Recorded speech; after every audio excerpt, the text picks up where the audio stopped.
Jose Aldo fights this weekend, and while it seems he's got another rough matchup in a high-volume boxer, he's still the GOAT. He's been doing this forever, smashed the #1 guy in his division in 2008, and just never stopped. Also, crucially, in this scary new era of perfectly symmetrical calf kicks, he doesn't give a damn about calf kicks.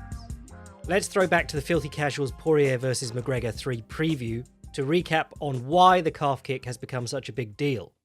The current low-kicking meta within MMA is an interesting one. Part of it is the focus on kicking below the knee with the calf kick. One of the reasons MMA fighters have come to favour this is that while the low kick on the thigh can give you a dead leg, most fighters can grin and bear it. The calf kick has been putting fighters' feet to sleep. If you can't hold yourself up, you can't really hope to fight.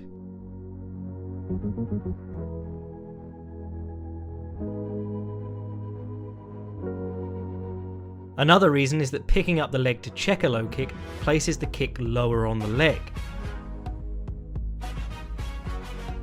If you're kicking the thigh and the man picks his leg up, you end up kicking the hardest portion of the shin, right underneath the knee. But if you're kicking at the calf and the opponent picks his leg up, you end up kicking lower down the leg, where you are less likely to get hurt. Against Pedro Munoz and Renato Moicano, Jose Aldo used two different techniques to completely diffuse the calf kick.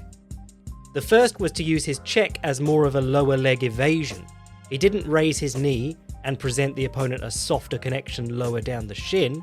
He instead hinged at the knee and swung his lead foot back to his opposite knee. This left the opponent to kick underneath his lead leg and throw themselves out of position.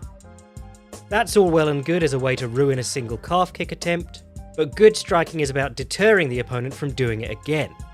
Aldo's hinge at the knee allows him to stay basically in his stance and retreat his lower leg without actually giving ground, meaning that the moment his opponent misses a break-your-leg-in-two calf kick, he's just turned his back on Jose Aldo. Then there's Aldo's second method, punishing the calf kick. Everyone and their mum tries to do this by stepping out into the calf kick and trying to point their shin into the kick.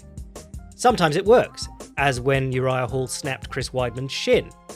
But most of the time, fighters eat the kick before their weight is firmly set and end up losing their balance. It seems like the most damaging calf kicks are also the ones that find a fighter trying to push in. Aldo's answer is to do what he loves, pivoting. Aldo's takedown defense is pivoting, Aldo's ring craft is pivoting, Aldo's favourite counters come on the pivot, and Aldo's new check is a pivot. Except this time it's around the back foot.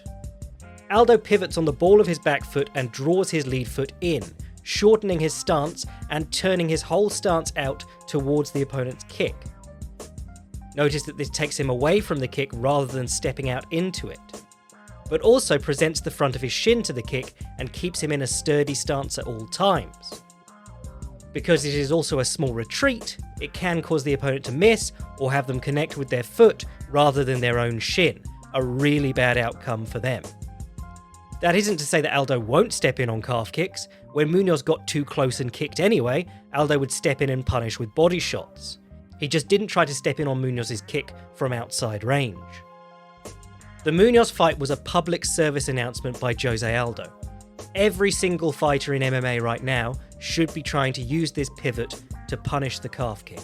And so far, aside from Jose Aldo, no one is. I make these videos for fun and they aren't monetized, but I host the Jack Slack podcast twice a week and write articles at fightprimer.com. Cheers!